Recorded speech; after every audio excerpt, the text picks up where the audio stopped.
అతని కోసం నువ్వు కాదు, నీ కోసం అతను రావాలి. పదా క్లాస్కి అని తీసుకెళ్లాడు మహిధర్. తర్వాత 2 వారాలు ఉదయ్ కాలేజీలో కనపడలేదు. తన్వి చాలా ఫీల్ అవుతున్నా మహి చెప్పినట్టు అతని ప్రవర్తన ఎలాంటిదో అంచనా వేయాలని ఆలోచిస్తుంది. మరో వారం గడిచింది. మహిధర్ ఆఫీస్లో తన ఫాదర్కి హెల్ప్ చేస్తూ బిజీ అయ్యాడు. ప్రాజెక్ట్ వర్క్ విషయంలో అర్ధరాత్రి సమయంలో తన్వి గది తలుపులు చెప్పుడు అవ్వడంతో లేచి కూర్చుంది. ఎదురుగా ఉదయ్ ఉన్నాడు. మాసిపోయిన గడ్డంతో, వాడిపోయిన కళ్ళతో ఉన్న అతన్ని చూస్తూ ఉదయ్ అని పరుగున వెళ్ళి హత్తుకుంది. ఆమెను హగ్ చేసుకుని, నిజంగా నేనంటే ఇష్టం లేదు కదా నీకు అన్నాడు. అదేం లేదు ఉదయ్, నువ్వంటే నాకు చాలా ఇష్టం. కానీ ఆ రోజు డాడీ నా కోసం ఎంతో ఇష్టంగా కొన్న డ్రెస్ వేసుకోకపోతే ఆయన అప్సెట్ అవుతారు, బాధపడతారని తప్పక వేసుకున్నాను. ఆ విషయమే నీకు చెబుదామని వస్తే నువ్వు నా మాట వినకుండా వెళ్ళిపోయావు. ప్లీజ్ ఇంకెప్పుడు అలా అనుకోకు ఉదయ్. నువ్వంటే నాకు చాలా ఇష్టం. నాన్నకి మన ప్రేమ విషయం చెప్పి ఒప్పించాలి అనుకుంటున్నాను. అందుకు మహి కూడా హెల్ప్ చేస్తాను అన్నాడు. అంటుంటే అదంతా కాదు, నేనంటే నీకు ఇష్టమా లేదా అని. ఇష్టమే అంది. అయితే మనం వెళ్ళి పెళ్లి చేసుకుందాం పదా అనగానే పెళ్ళంటేనే భయంగా చూసింది. పెళ్ళి అయితే మనల్ని ఎవరు విడదీయలేరు తన్వి. పెళ్ళి అయిన నువ్వు ఇక్కడే ఉండు. నేను జాబ్ తెచ్చుకున్నాక మా ఇంటికి తీసుకెళ్తాను. అప్పటి వరకు నేను నిన్ను వదులుకోలేను ప్లీజ్ అంటుంటే, వద్దు, ఇలాంటి పనులు చేయకు. నాన్నకు మంచి పేరు ఉంది బయట. నేను ఇలాంటి పని చేస్తే ఆయన పరువు పోతుంది. ఓహో, అంటే నాకు పరువు లేదనే కదా నీ ఉద్దేశం అన్నాడు కోపంగా. అలా అని నేను అనడం లేదు, కానీ ఇలాంటి విషయాలు తొందరపడి నిర్ణయం తీసుకోకూడదు. ఉదయ్ ప్లీజ్ అంటుంటే అర్థమైంది. నాతో ప్రేమ అంటావు కానీ పెళ్ళికి మాత్రం ఒప్పుకోవు. నా ఫ్రెండ్స్ చెప్పింది నిజమే. నీలాంటి అమ్మాయిలు వాడుకుని వదిలేస్తారు. నన్ను ప్రేమిస్తున్నా అంటావు, పెళ్ళి మాత్రం ఆ మహిని చేసుకోవాలనుకుంటున్నావు అంటున్నా అతని చెంప పగలగొట్టింది. కోపంగా అతన్ని కాలర్ పట్టుకుని, నువ్వు ఇంత చీప్గా మాట్లాడతావని అనుకోలేదు. నీ ప్రేమ కాదన్నానా, పెళ్ళికి తొందర వద్దు అన్నాను. ఆ మాటకే నాకు మరొకరితో ఆడపిల్లని ఇంత చీప్గా ఎలా మాట్లాడతారు అస్సలు అని అసహ్యంగా చూసింది. సరే, నీది నిజమైన ప్రేమ అయితే పెళ్ళికి ఎందుకు ఒప్పుకోవడం లేదు? నన్ను వాడుకొని వదిలేయాలని గ్యారంటీ ఏంటి? నేను నిజంగా మనస్ఫూర్తిగా నిన్ను ప్రేమిస్తున్నాను కనుక ధైర్యంగా పెళ్లి చేసుకుందామని అడిగాను. తన్వి, నువ్వు ఓకే అను, మీ నాన్నతో మాట్లాడతాను. ఒప్పుకోకపోతే తీసుకెళ్ళిపోతాను అన్నాడు ఉదయ్. నాకు కాస్త టైం ఇవ్వు, ఆలోచించుకోనివ్వు అంది. సరే, రేపు ఉదయం వరకు టైం ఇస్తాను, ఆలోచించుకో. నీకోసం కాలేజీలో వెయిట్ చేస్తూ ఉంటానని తన్విని హత్తుకుని క్షమించు, నీతో అలా మాట్లాడినందుకు అని వెళ్ళిపోయాడు. తల పట్టుకొని కూర్చుంది. మరుసటి రోజు ఉదయం తండ్రి ఇంట్లోనే ఉండటంతో తానే స్వయంగా బ్రేక్ఫాస్ట్ చేసి వడ్డిస్తుంటే, రాత్రి నీ గదిలో వచ్చింది ఎవరు అని అడిగాడు. అంతే, గుండె జారిపోయింది ఆమెకు. నాన్న అది అని నసుగుతున్న తన చెంప పగలగొట్టి, ఇలాంటి చెత్త పనులు ఎప్పుడు నేర్చుకున్నావు? అర్ధరాత్రి ఒక మగాన్ని గదిలోకి పిలిపించుకుని సరసాలు ఆడటానికి సిగ్గు లేదా అని గర్జించాడు. నాన్న, మీరు అనుకున్నట్టు అక్కడేం లేదు. అతని పేరు ఉదయ్, నేను ప్రేమిస్తున్నాను, పెళ్లి చేసుకోవాలి అని కూడా అనుకున్నాం. మీతో మాట్లాడే అన్నాడు ఉదయ్. తను చాలా మంచివాడు నాన్న, ప్లీజ్ ఒప్పుకో అంటున్న ఆమెని లాక్కెళ్ళి గదిలో తోసి, రేపే నీ పెళ్ళి నా బిజినెస్ పార్ట్నర్ కొడుకుతో. పిచ్చి పిచ్చి వేషాలు వేస్తే నిన్నేం చేయను, ఆ ఉదయ్ గారిని లేపేస్తా. సమాజంలో ఒక పరపతి ఉన్న వ్యక్తిగా నాకు నా పరువే ముఖ్యం. అందుకోసం నేనేమైనా చేస్తానని సీరియస్గా చెప్పి డోర్ లాక్ చేసి వెళ్ళిపోయాడు. అసలు ఏం జరుగుతుందో అర్థం కాలేదు ఆమెకు. మహిధర్కి ఫోన్ చేద్దామన్నా తను స్టోర్ రూమ్లో ఉంది. మహి లేడు, మీటింగ్ కోసమని ముంబై వెళ్ళాడు. ఏంట్రా ఉదయ్, పెళ్ళి అనేసరికి తన్వి కాలేజీనే మానేసినట్టుంది అన్నాడు సందీప్ ఎగతాళిగా. అప్పటికే క్లాస్ టైం అయిపోయినా అందరూ వెళ్తుంటే ఇంకా ఎక్కడ తన్వి, ఆ మహి కూడా కాలేజ్కి రాలేదు. అంటే ఇద్దరు సరదాగా అలా ఏ హోటల్కో రెస్టారెంట్కో వెళ్ళి తిని తిరుగుతూ ఎంజాయ్ చేస్తుంటారు అంటున్న సందీప్ చొక్కా పట్టుకుని, చంపేస్తా ఆ మాట అంటే. తన్వి నన్ను నిజంగానే ప్రేమిస్తుంది, నాతో పెళ్ళికి ఓకే అన్నది కూడా అన్నాడు నమ్మకంగా. ఇంతలో ఒక అబ్బాయి వచ్చి మహిధర్ సార్ కారులో తన్వి వెళ్తుంటే చూశానని చెప్పి వెళ్ళాడు. అంతే, ఉదయ్ ఆవేశంగా పిడికిలు బిగించి తన బైక్ తీసుకుని వెళ్ళాడు తన్వి కోసం ఇంటికి. అదేంటి సందీప్, వాడిని అలా రెచ్చగొట్టావు? మహిధర్ ఊర్లో లేడని తన్వికి కూడా తెలుసు కదా, కానీ వాడికి తెలియదుగా. మనతో ఉంటూనే అంత పెద్దింటి అమ్మాయితో లవ్ అంటాడా? అది కాక మహిధర్తో ఫ్రెండ్షిప్ నాకు నచ్చలేదు, అందుకే వాళ్ళకి సుఖం లేకుండా చేశానని వెర్రి నవ్వు నవ్వుకున్నాడు. తన్వి కోసం ఇంటికి వచ్చిన ఉదయ్ని కొట్టారు రౌడీలు. తీవ్రమైన గాయాలతో స్పృహ తప్పిన అతన్ని గవర్నమెంట్ హాస్పిటల్లో పడేయమని తన మనుషులతో తండ్రి చెప్పడం విన్నది తన్వి. ఆ రాత్రి ఇంట్లో నుంచి పారిపోయి ఉదయ్ ఉన్న హాస్పిటల్కి చేరుకుంది. అతని గాయాలతో బెడ్ మీద చూడగానే చలించిపోయింది. తన ఇష్టం లేకుండా పెళ్లి చేయాలనుకునే తండ్రి కన్నా తన కోసం ప్రాణం పోగొట్టుకోవడానికి సిద్ధమైన ఉదయ్నే తనకి ముఖ్యం అనుకుంది.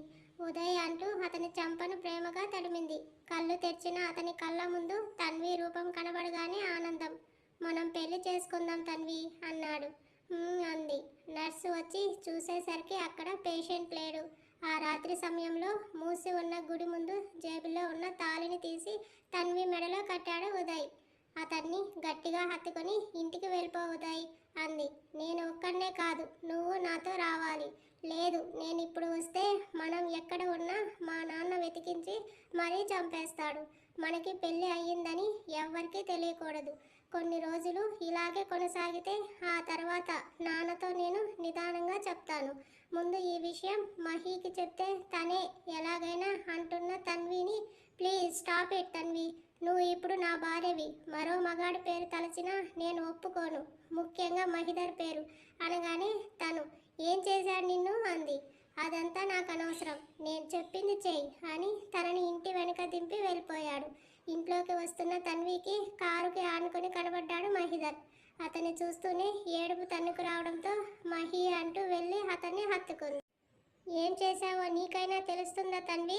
ఉదయ్ నా కోసం ప్రాణం ఇవ్వడానికి కూడా వెనకాలేదు, అందుకని పెళ్లి చేసుకున్నావా? ఈ విషయం నాన్నకి నువ్వే చెప్పి ఎలాగైనా ఒప్పించు మహి, ప్లీజ్ అంటున్నా ఆమె కళ్ళలో నీళ్లు తుడుస్తూ పిచ్చిదానిలా ఉన్నావే, పెళ్ళైన అమ్మాయిలా ఉన్నావా అని చిన్నగా నవ్వి రేపు ఉదయం కలిసి మీ నాన్నతో మాట్లాడి విషయం చెప్పమని చెప్తాను అని తన నుదురు మీద ముద్దు పెట్టి మా తన్వి పెళ్లి కూతురు అయిపోయింది అని ఆట పట్టించాడు. చిన్నగా నవ్వి పోరా అంది నవ్వుతూ. అయితే వీళ్ళని సీక్రెట్గా ఫోటోలు తీస్తున్నారు సందీప్, వినీత్. మరుసటి రోజు కాలేజ్కి వచ్చిన తన్వికి ఉదయ్ కనబడలేదు. ఫోన్ చేస్తే స్విచ్ ఆఫ్ వచ్చింది. మహిదర్ కూడా అతని కోసం ఆరా తీసినా ఇంట్లో లేడని చెప్పారు.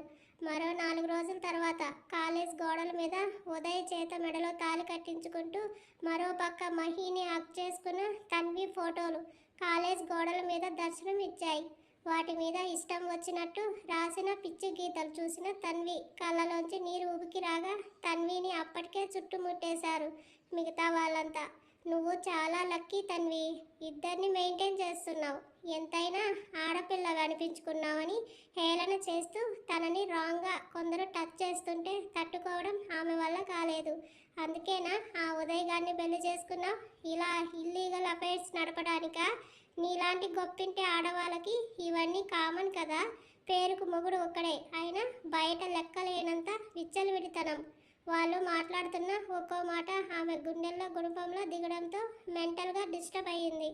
ఉదయ్ తనకి కనపడకుండా ఉండడానికి కారణం కూడా ఇదేనా? అంటే తను ఇంకా నన్ను నమ్మలేదా అని తనకి తానే అన్నీ ఊహించుకొని ఆలోచించకుండా కాలేజ్ బిల్డింగ్ ఎక్కి తన్వి అక్కడి నుంచి దూకేసింది. అక్కడ ఉన్న వాళ్ళంతా విక్కచచ్చిపోయి ఆ పరిణామానికి వెంటనే ప్రిన్సిపాల్ రూమ్కి పరిగెత్తారు. ప్రిన్సిపాల్ ద్వారా విషయం తెలుసుకున్న తన్వి ఫాదర్ ముంబైలో ఉన్న మహిదర్ హుటాహుటిన హాస్పిటల్కి చేరుకున్నారు. అప్పటికే కొన ఊపిరితో కొట్టుమిట్టాడుతుంది. వెన్నెముకకి బలంగా దెబ్బ తగలడంతో ఆమె శరీరం నడుము కింద భాగం పూర్తిగా చచ్చుబడిపోయింది. ఇక ఇక్కడ ట్రీట్మెంట్ కాదని తనని లండన్ తీసుకెళ్లారు. తన్వి ఇలాంటి పిచ్చి పని చేస్తుందని అస్సలు అనుకోలేదు మహి. ఎక్కడ సీరియస్ అయితే తను బాధపడుతుందని నెమ్మదిగా నచ్చచెప్పి ఒప్పించాడు. కానీ కాలేజీలో జరిగిన తతంగం అంతా అతనికి తెలియదు. తెలిసినా ఇప్పుడు తన్విని ఆమె ఫాదర్ని అలా ఒంటరిగా వదిలిపెట్టలేడు. ఆయన మహిదర్ చేతులు పట్టుకుని నాకు నా కూతురు కావాలి మహి అని దీనంగా అడుగుతుంటే ఏం మాట్లాడాలో తెలియలేదు. తన్వికి ఏమైనా అవుతుందేమోనని టెన్షన్ పడ్డాడు. అతని టెన్షన్ నిజం చేస్తూ మరో 2 నెలలు గడిచిన తన్వికి స్పృహలోకి రాలేదు. ఆ బాధను తట్టుకోలేక కూతుర్ని తొందరపడి తిట్టానా అన్న దిగులుతోనే హార్ట్ స్ట్రోక్ వచ్చి చనిపోయారు ఆ తన్వి ఫాదర్. ఆమె బాధ్యత పూర్తిగా మహి మీద పడింది. మహి పేరెంట్స్ కూడా అక్కడికే వెళ్ళారు. ఆ రోజు తన్విక దగ్గర నుంచి వచ్చిన ఉదయ్కి అతని తోబుట్టు ఒకరు చనిపోయిందని తెలిసి ఊరికి వెళ్ళాడు. వారం తర్వాత వచ్చిన ఉదయ్ని కాలేజీలో ఏం జరిగిందో ఎవ్వరూ చెప్పలేదు. ఎందుకంటే వాళ్ళ అన్న మాటలు బయటకు తెలిస్తే వాళ్ళకే ప్రమాదమని. కానీ పోస్టర్స్ ద్వారా జరిగిన దానికి మొత్తం రివర్స్ చేసి చెప్పాడు సందీప్. తన్వి మహితో తిరుగుతుందని, అతన్ని తీసుకుని అమెరికా వెళ్ళిపోయిందని, వాళ్ళ డాడీ వాళ్ళిద్దరికీ పెళ్లి కూడా చేసేశాడు అని చెప్తుంటే పిచ్చివాడిలా అరిచాడు ఉదయ్. నిజానిజాలు ఏమిటో తెలుసుకోకుండా తన భార్యను తీసుకెళ్లిపోయాడని మహిదర్ మీద ఆ కారణంగా పగని ప్రతీకారాన్ని పెంచుకొని అక్కడితో తన చదువుని ఆపేసి ఆ ఊర్లోనే రౌడీగా తిరగడం మొదలుపెట్టాడు. తన్విని చూసుకుంటూ లండన్లో తన కంపెనీ బ్రాంచ్ స్టార్ట్ చేశాడు మహి. తన బెస్టీ అంతకంటే చెల్లెలతో సమానమైన తన్విని వదిలి రాలేకపోయాడు. అతని బిజినెస్ని అక్కడ విస్తరించి ఆ బ్రాంచ్ని తను మెయింటైన్ చేస్తూ ఇండియాలో జయదేవ్ గారిని జమున గారిని చూసుకోమని చెప్పాడు. 6 నెలల తర్వాత కాన్షియస్లోకి వచ్చిన తన్వి జరిగింది మహిదర్తో చెప్పింది. కానీ అతని నుంచి ఒట్టు తీసుకుంది, ఇకపై ఈ గొడవలు ఏవీ వద్దని. తను ఇప్పుడు మంచానికే తప్ప మనిషికి అక్కర్లేదని. ఉదయ్ గురించి మహి చేసిన ఎంక్వైరీలో అతను ఊరు వదిలి వెళ్ళిపోయాడు అని చెప్పారు పోలీసులు. అస్సలు అతని గురించి ఆలోచించాలని కూడా అనుకోలేదు మహి. ఆ మ్యాటర్ని అక్కడికి వదిలేశాడు. కానీ దీనంతటికి కారణమైన సందీప్ని బిజినెస్ పరంగా ప్రతిసారి దెబ్బ కొడుతూనే ఉన్నాడు. చంపితే ఒక్కసారే చావు, కానీ ఇలా చేస్తే ప్రతి క్షణం నరకమే. వాడికి అదే పనిష్మెంట్ అని ఫిక్స్ అయ్యాడు. ఇండియాకి వచ్చిన మహిని నెక్స్ట్ డే నుంచి వాచ్ చేస్తున్నాడు ఉదయ్. మహి వైష్ణవి ఇంటి దగ్గర ఆగడం, ఆమె ఇంటి వైపు చూడడం అన్నీ కనిపెడుతూనే ఉన్నాడు. అంతకుముందు సందీప్కి వైష్ణవికి ఎంగేజ్మెంట్ జరగడం తెలిసిన ఉదయ్కి వైష్ణవిలో మరో తన్వి కనబడింది. ఆమె కూడా సందీప్ని ఇలాగే నమ్మించి మోసం చేయడానికి చూస్తుందనిపించింది. మహిదర్ వైష్ణవి అనుకోకుండా కలవడం, వారి సాన్నిహిత్యం అతనికి కళ్ళలో మంటలు రప్పించగా తన లైఫ్ని పాడు చేసిన అతని లైఫ్ కూడా బాగుండకూడదు అని పక్కాగా ప్లాన్ చేసి యాక్సిడెంట్ చేయించాడు. మహి తిరిగి ఎలాగైనా వైష్ణవి దగ్గరికి మళ్ళీ వస్తాడని తెలిసి ఆమెను బెదిరించి పారిపోయేలా చేశాడు. ఉదయ్ గురించి చాన్నాళ్ళు మహి వెతికాడు, కానీ అతను ఎక్కడా కనబడలేదు. నీతో మహి సంతోషంగా ఉండడం చూడలేకనే ఈ యాక్సిడెంట్ చేయించాడు. మహికి నిన్నే తెలిసింది ఇదంతా చేయించింది ఉదయ్ అని. కానీ వాడు తప్పించుకొని పారిపోయాడు. వాడి కోసమే మహి వెతుకుతున్నాడు. ఉదయ్ కనబడితే అతన్ని తన్వి దగ్గరికి తీసుకెళ్లి జరిగింది చెప్పాలి అనుకుంటున్నాడు అని మొత్తంగా చెప్పింది జమున గారు. అంతా విన్న వైష్ణవి అతను దొరికే వరకు మీరు నాకు నిజం చెప్పినట్టు మహికి చెప్పకండి అత్తయ్య అంది. చిన్నగా నవ్వుతూ చెప్పండిలే, నువ్వు గతం మర్చిపోయావా అంటే నమ్మేస్తాడా మహి? అక్కర్లేని భయాలు పెట్టుకోకుండా వెళ్ళి రెస్ట్ తీసుకోమ్మా అంది. గదిలోకి వెళ్ళింది. మరుసటి రోజు సాయంత్రానికి వచ్చాడు మహి. ఏమైంది మహి, ఏదైనా తెలిసిందా అడుగుతూ కాఫీ ఇచ్చింది జమున గారు. దొరకలేదని చెప్పి కాఫీ తాగి పైకి వెళ్ళాడు. గదిలో లేదు వైష్ణవి. కళ్ళు చిన్నవి అయ్యాయి. వైషు అని టాప్ లేచేలా అరిచాడు. ఆ అంది వాష్రూమ్లో నుంచి. మహిదర్ ముఖంలో relax smile. Open the door అన్నాడు. ఏంటి అంది కరెంట్ షాక్ కొట్టిన దానిలా. Don't irritate me, door open చేస్తావా బ్రేక్ చేయనా అనగానే టవల్ చుట్టుకొని టక్కుని తీసింది. టవల్లో తడిచి ముత్యంలా మెరుస్తున్న ఆమెను చూస్తూ ఫ్రీజ్ పొజిషన్లో ఉండిపోయాడు మహి. కంగారుకి డోర్ ఓపెన్ చేసింది, కానీ తన అవతారం ఏంటన్నది మర్చిపోయిన ఆమె మళ్ళీ డోర్ వేసేంతలో తనకు ఆ ఛాన్స్ ఇవ్వకుండా మోచేయి పట్టి బయటకు లాగి వాల్కి ఆనించాడు. బిక్కమోహంతో చూస్తున్న తన బుగ్గని సుతారంగా నిమురుతూ నీ పేరు భలే గుర్తుందే అన్నాడు. నాకు కూడా గుర్తులేదు, అమ్మ చెప్పింది అనగానే అతనికి లోపల మండింది. ఫలితంగా తలుపుకి ఉన్నది కాస్త బెడ్ మీద మహి కింద తేలింది. బిత్తరపోయిన ఆమె క్యూట్ ఫేస్ చూస్తూ ఎంత కష్టం వచ్చింది నీకు, మెమరీ లాస్ అయ్యి పేరు కూడా గుర్తులేక ఎన్ని అవస్థలు పడుతున్నావు కదా, నేను అన్నీ గుర్తు చేస్తాను డార్లింగ్, యూ డోంట్ వరీ అంటూ ఆమె చెక్కిల్ని ముద్దాడి మునిపంటి ఘాటు పెట్టాడు. మహిదర్ భుజాలను గట్టిగా పట్టుకొని కళ్ళు మూసుకుంది. బెరుగ్గా ఆమె కంగారుని ఎంజాయ్ చేస్తూ ఇద్దరు వేళ్ళు పెనవేసి చేతి మీద కిస్ చేసి బెడ్కి లాక్ చేసి చెక్కిళ్ళ నుంచి కిందకు జారుతున్న అతని చేష్టలకి కంగారు బిడియం బౌండరీ దాటేస్తుంటే ప్లీజ్ వదులు అంది. వదలకుండా కంఠం మీద తడి గుర్తులు అద్ది తెల్లని పాల మీగడలా మెరుస్తున్న ఎదపై సున్నితంగా పెదవితో రాస్తూ నా నేమ్ గుర్తుందా అని అడిగాడు.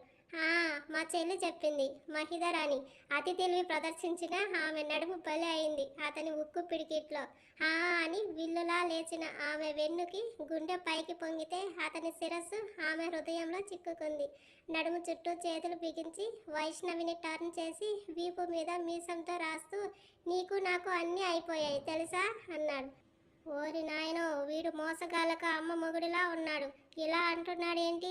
ఒకవేళ గతం గుర్తు చేస్తా అని అడ్వాంటేజ్ తీసుకుంటాడా ఏంటని తీవ్రంగా థింక్ చేస్తున్న ఆమె మనోగతం కనిపెట్టి, ఎస్ డార్లింగ్, పాస్ట్ మర్చిపోయిన నీకు ఈ అంచి అన్నీ నేర్పించి నేను ఎవరన్నది గుర్తు చేస్తా అని వీపు మీద జారుతున్న నీటి బొట్టుని ఒడిసి పట్టుకున్నాడు లిప్స్తో. అతని చేతిలో ఉన్న ఆమె చెయ్యి గట్టిగా బిగిసింది. ప్లీజ్ అంటూ.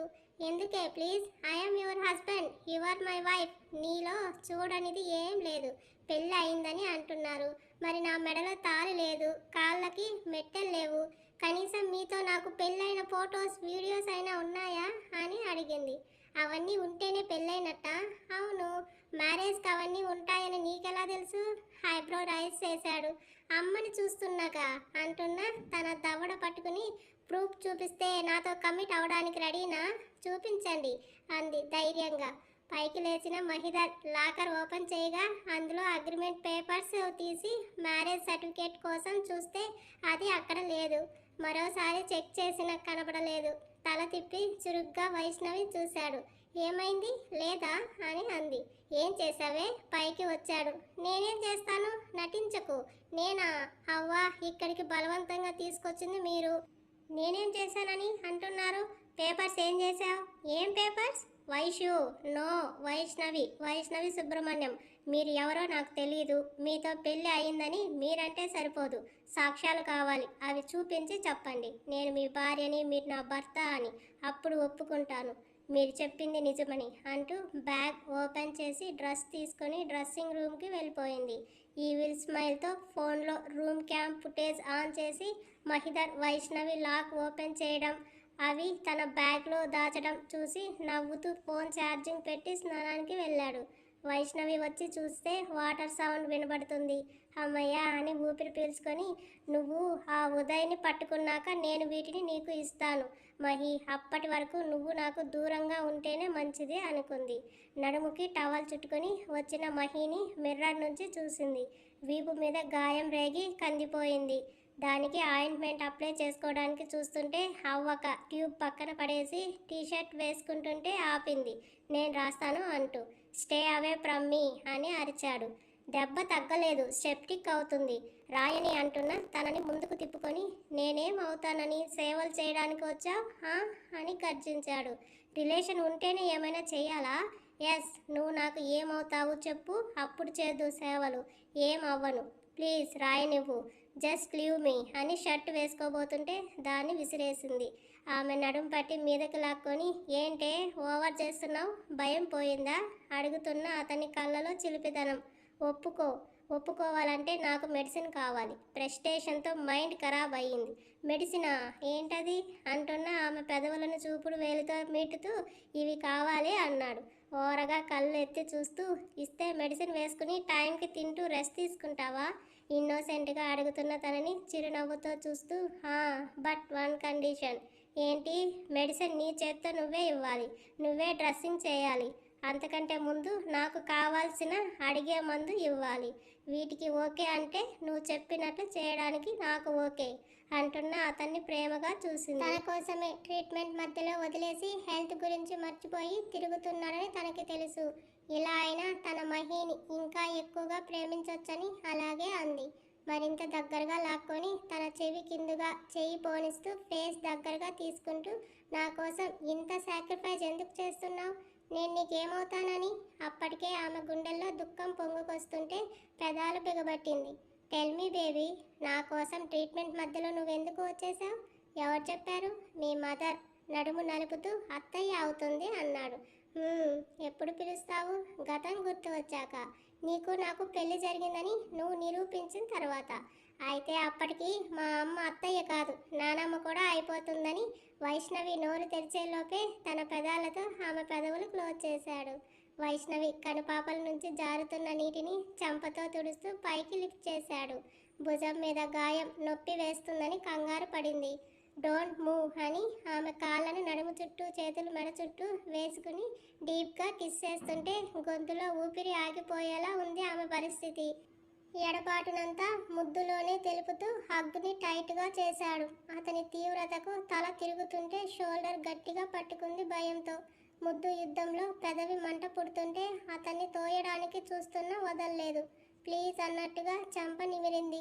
అతని ముద్దు యుద్ధం ఇప్పట్లో ఆగేలా లేదని అతన్ని ఫేస్ చెప్తుంటే పెయిన్ భరిస్తూనే మెల్లిగా కుదుళ్లలోకి వేలు జొప్పించి నెమ్మదిగా కిందకి వచ్చి వీపు మీద గాయాన్ని తాకింది. స్టిచెస్ వేలికి తగులుతుంటే ఆ రోజు జరిగిన యాక్సిడెంట్ కళ్ళ ముందు మెదిలింది. భయంగా మరింత గట్టిగా హత్తుకుపోయింది. ఒక పక్క ఊపిరి ఆడక ఉక్కిరి బిక్కిరి అవుతున్న ఆమె లిప్స్ లాస్ట్ మినిట్లో వదిలి ఘాటుపడి రీడ్ అవుతుంటే లీక్ చేస్తూ చూశాడు తనని. సిగ్గుతో రెడ్ పెయింట్ వేసుకున్న సిక్స్ బెరుగ్గా బిడియంగా చూస్తున్న కళ్ళను చూస్తూ ఎదపై పైన ఉన్న దుప్పటి తీసేసి ఆమె హృదయంలో తల పెట్టుకున్నాడు.